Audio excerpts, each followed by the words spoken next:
Baron Geisler hindi rin magtatagal sa Bagang Quiapo. Mukhang guest appearance lang kaya nais sulitin. Agad na pinag-usapan ng mga manonood ang tila panandalian lamang si Baron Geisler sa Batang Quiapo, kung saan unang ipinakita ang kanyang karakter na isang nakakatuwa ngunit may mas malalim na sikreto sa pagkatao nito. Ngunit ayon sa mga insider, hindi raw magtatagal ang karakter ni Baron sa teleserye. Bagamat maikli lamang umano daw ang kanyang magiging exposure.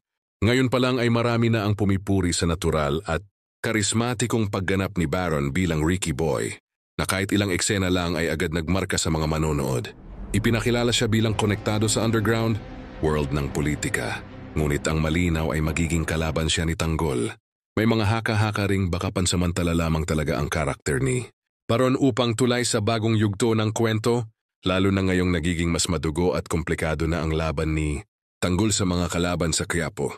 Ayon sa ilang fans, sayang kung guest lang si Baron kasi swak siya sa mga ganitong role. Ang intense ng presence niya. Sana bigyan pa siya ng mas malaking arc.